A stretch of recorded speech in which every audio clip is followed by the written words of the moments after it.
então a ministração de hoje, no livro de Romanos, no capítulo 2, e o versículo 17 e 29. Irmãos, eu quero que os irmãos entendam. Parece Romanos, parece uma agressão, né? Uma agressão psicológica ao ser humano. Porque Paulo, ele é muito, como é que eu vou falar? Ele parece reduzir o homem, né, a praticamente nada. Mas é o fato assim, para nós entendermos a grandeza do Evangelho, nós temos que entender quem nós somos.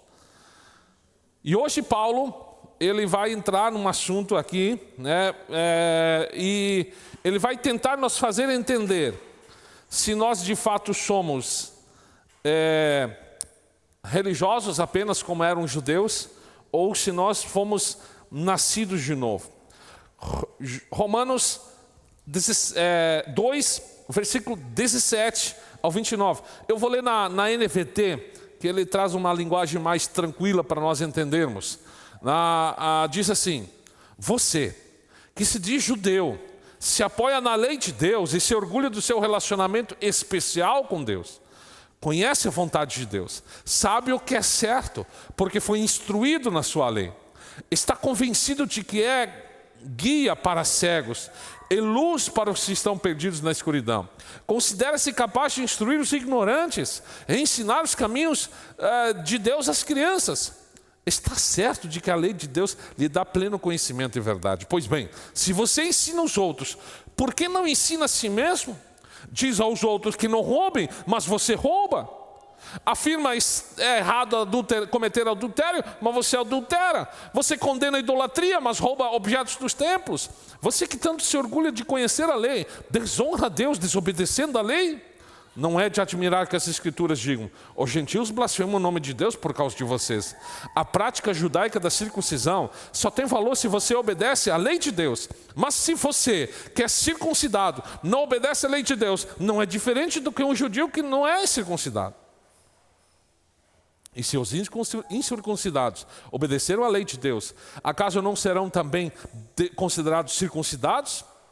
De fato, os gentios incircuncidados que cumprem a lei de Deus condenarão você, judeu, que é circuncidado e tem a lei de Deus, mas não obedece a ela.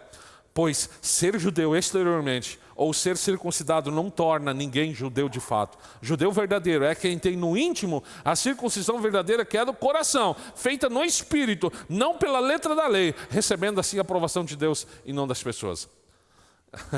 Eu sei que é bem complexo de entender esse texto, porque fala de lei, fala de judeu, fala de circuncisão, fala de incircuncisão, são temas bem complexos que fazem um nó na nossa cabeça.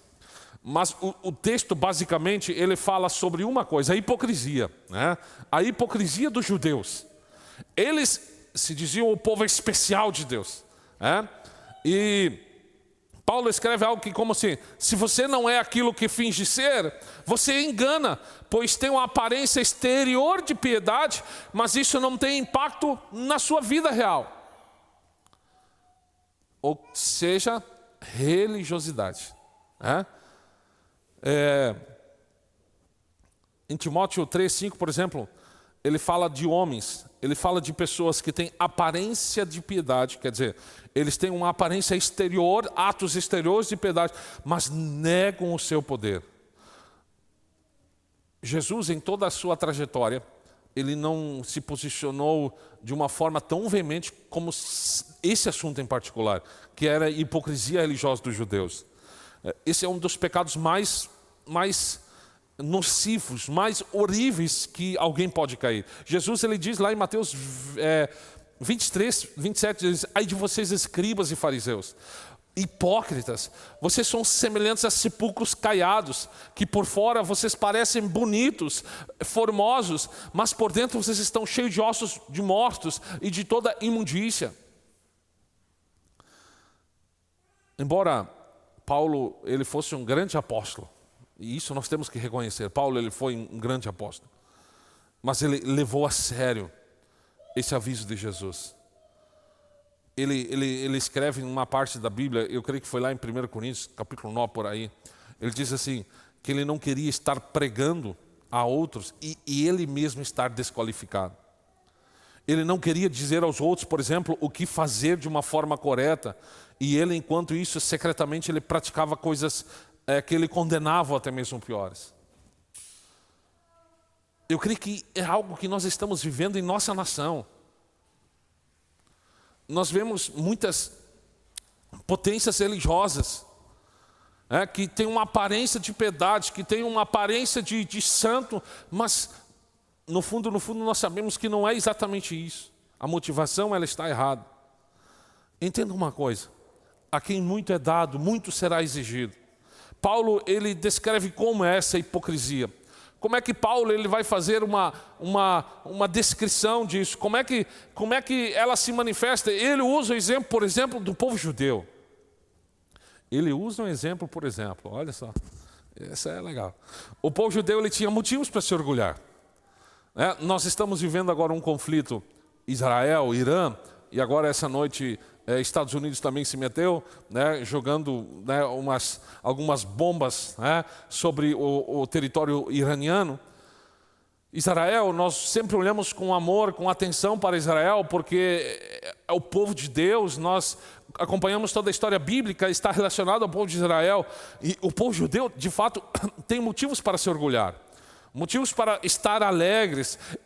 É o queridinho povo de Deus, é o povo de Deus. Deus fez uma aliança com Israel. E apenas a este povo Deus revelou a sua lei. De uma forma totalmente sublime.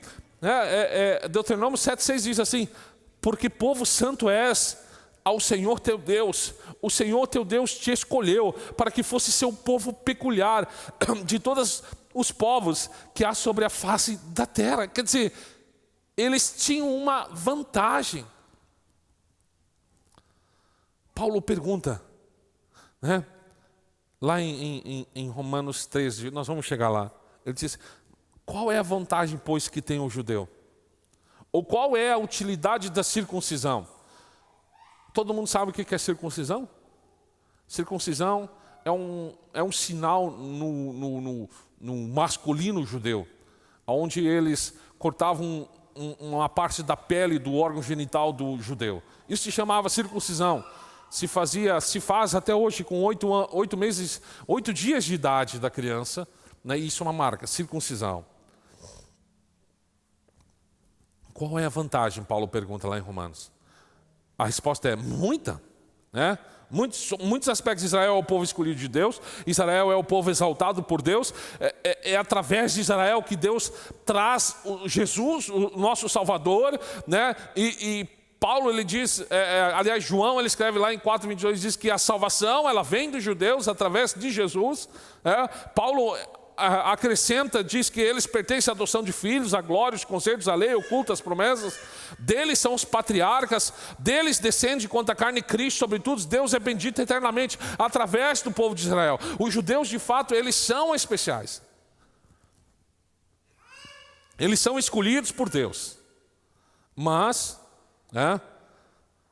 eles não deveriam se orgulhar da lei, mas sim viver a lei. Rapaz, os judeus eles eram tão, principalmente os fariseus, quando eles perseguiam Jesus, nós notamos que eles tinham um desejo ardente pela lei, aparentemente. Jesus ele curava no sábado, eles chegavam lá com a lei e diziam, Jesus, não é para curar, não é para trabalhar no sábado.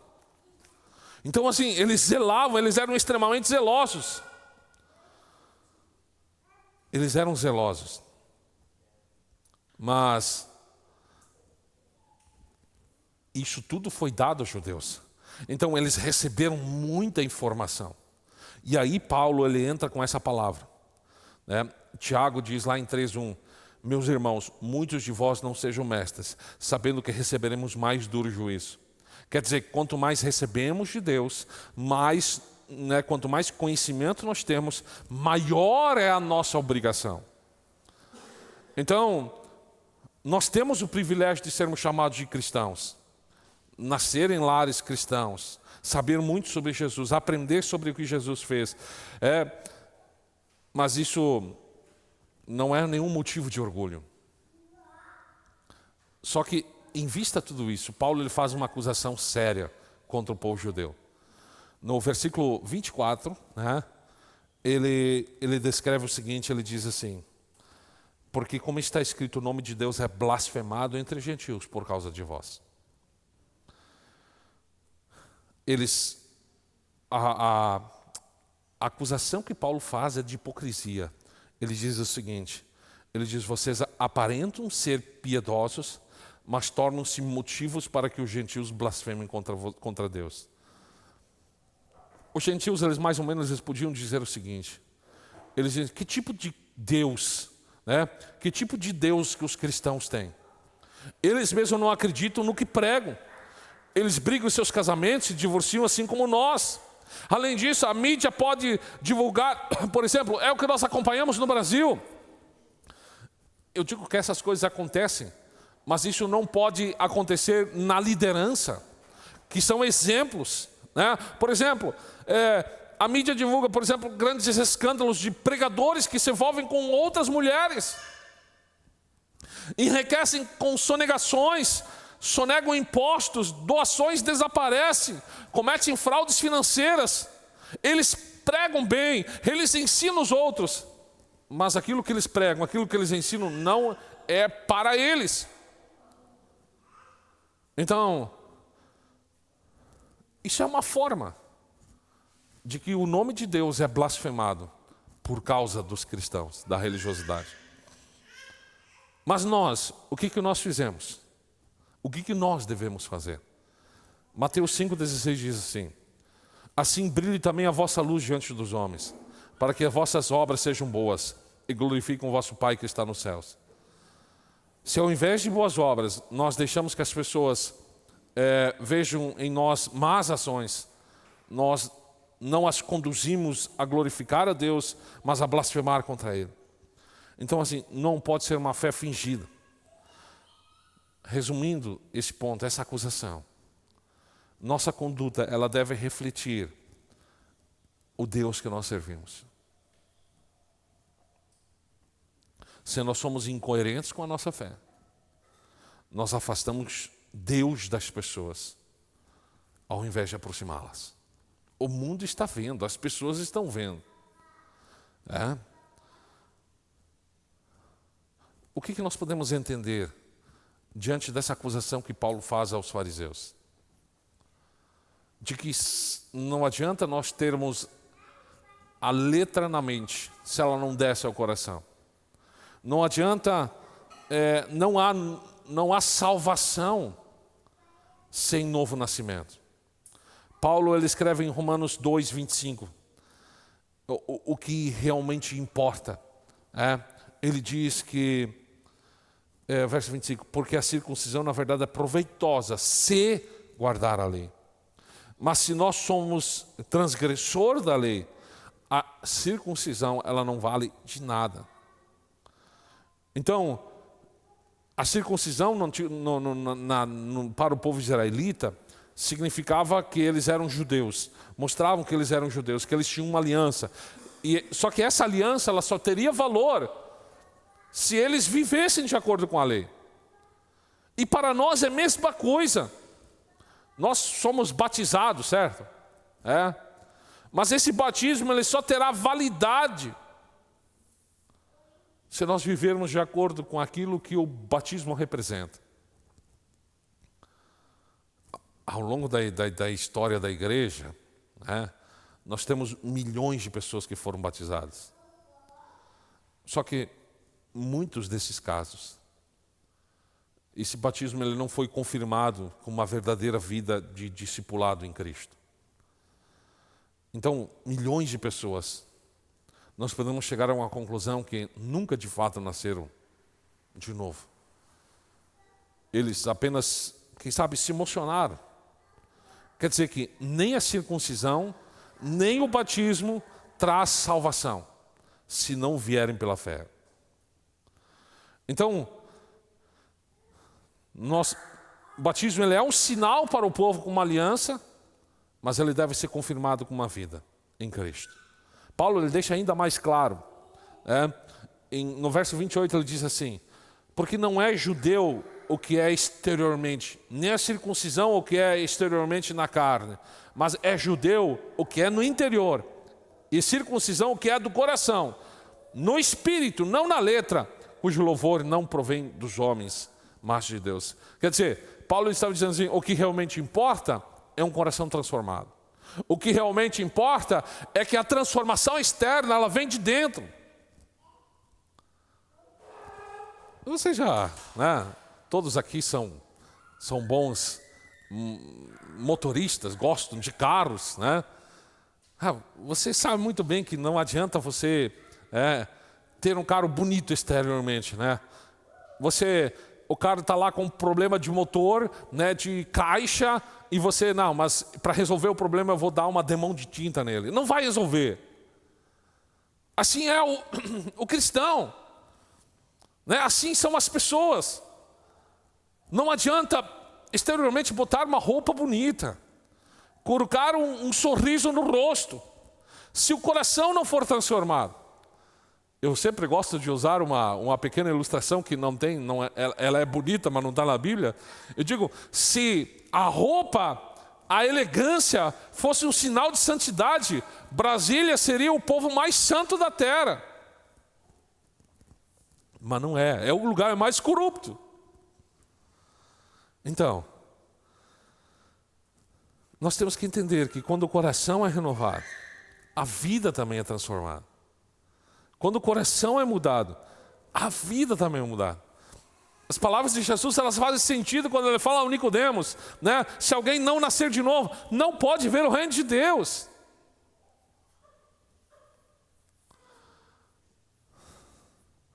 Essa regra ela vale para todos, tanto para os judeus como para os gentios. Então, é isso. Quem é o verdadeiro povo de Deus? Paulo está deixando claro isso aqui, né?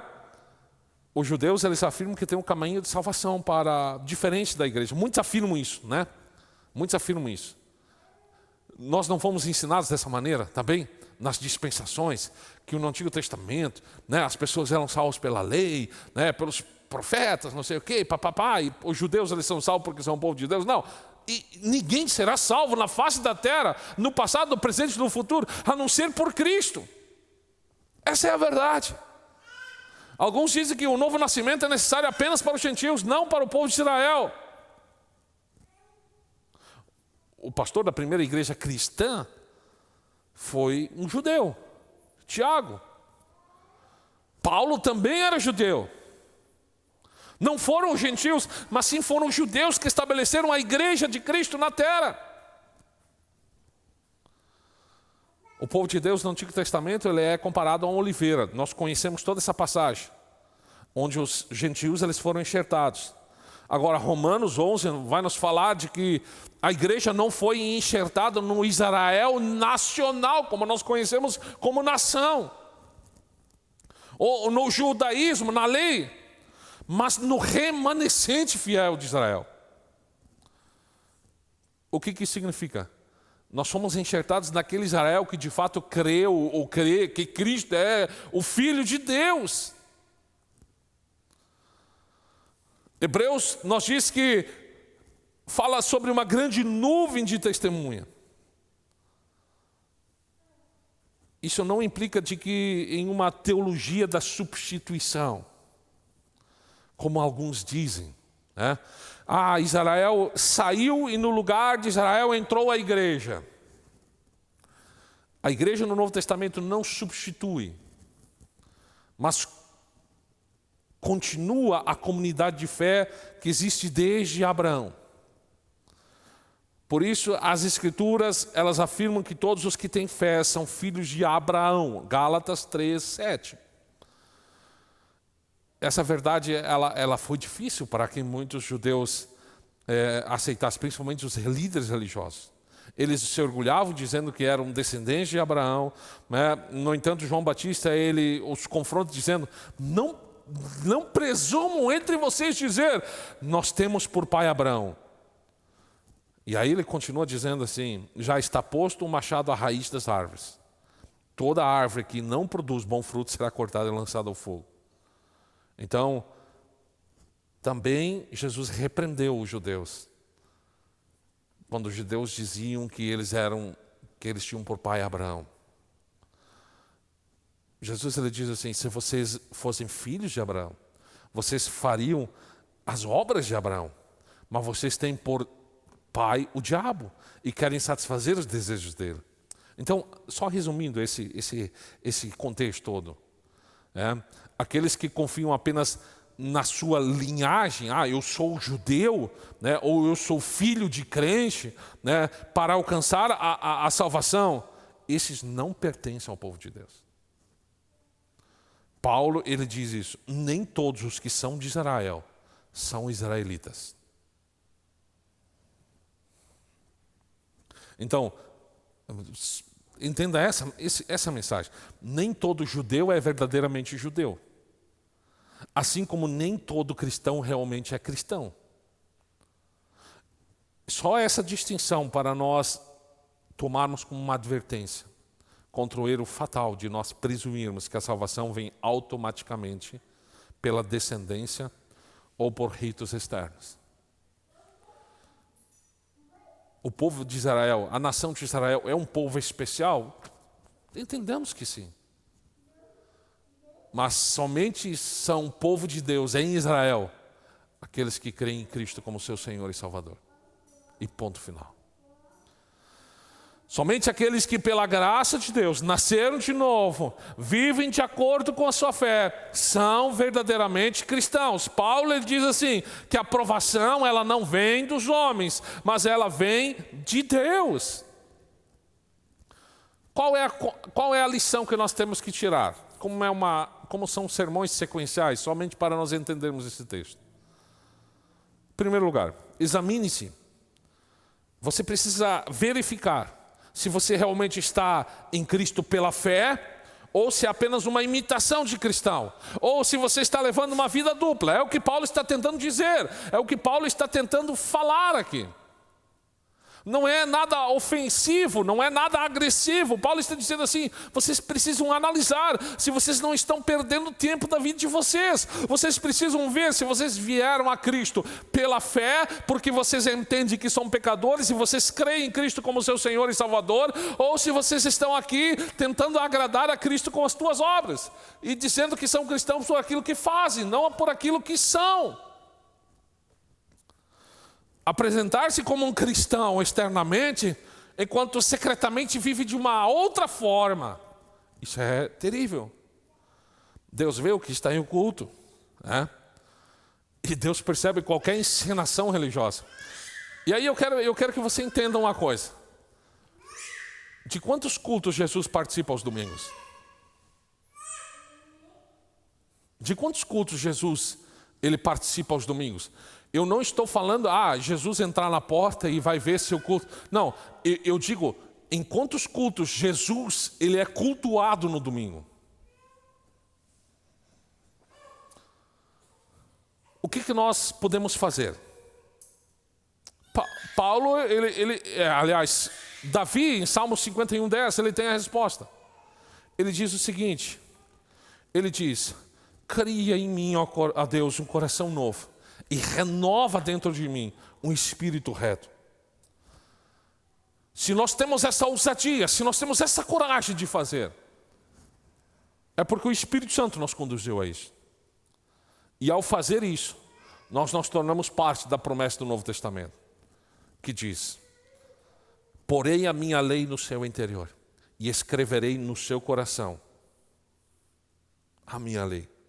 Eu serei o seu Deus e eles serão o meu povo. Eu, por muito tempo, instruído de uma forma errônea, quem sabe, tentei viver uma vida pensando de que, se eu faço isso ou aquilo, eu estou bem, eu estou legal. E aí dá aquele descargo na consciência. Irmãos, nós somos amados por Deus por aquilo que Ele é. Não porque tem alguma coisa boa em nós, mas porque Deus nos transformou em coisas boas. O que seria isso? Seus filhos. A Bíblia diz que Ele nos adotou como filhos. E você é filho de Deus no teu melhor dia. Pode ser naquele quinto dia útil, quando você está com o dinheiro na conta. Mas também pode ser lá no final do mês, quando você não tem dinheiro. Quando você está terrivelmente preocupado. Você continua sendo filho de Deus. Nós não precisamos buscar viver uma vida externa apenas. Mas isso precisa partir do coração. Nós não impressionamos Deus com nossas melhores obras. Mas também nós não desapontamos Deus com nossos pecados. Porque eles são vistos e eles já foram liquidados na cruz. Mas agora Deus, Ele olha diretamente ao nosso coração e Ele vê diretamente a nossa intenção.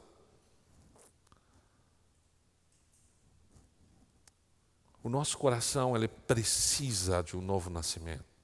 Ele precisa ser transformado. Precisamos entender essa frase que eu sempre falo. Nós não somos salvos pelas boas obras, mas nós somos salvos para as boas obras. Eu não faço boas obras para ser salvo, mas eu faço boas obras porque eu sou salvo. Isso tem uma grande diferença. Nós somos todos devedores e pecadores. E graças a Deus nós não estamos tentando viver, apresentar nós somos tão santos. Não. Nós estamos mostrando ao mundo que nós somos terrivelmente pecadores, mas nós temos um grande Salvador. Nós não estamos tentando mostrar ao mundo uma santidade de igreja. Olha só para a igreja Arca Sacerdotal, como nós somos santos. Não. No que nós estamos tentando mostrar para o mundo, que apesar de pecadores, nós temos um grande Cristo, nós temos um grande Deus. O mundo precisa a mensagem sobre Deus. Nós não precisamos fazer a propaganda sobre nós, mas nós precisamos fazer a propaganda da melhor mensagem do mundo: Jesus Cristo, Salvador.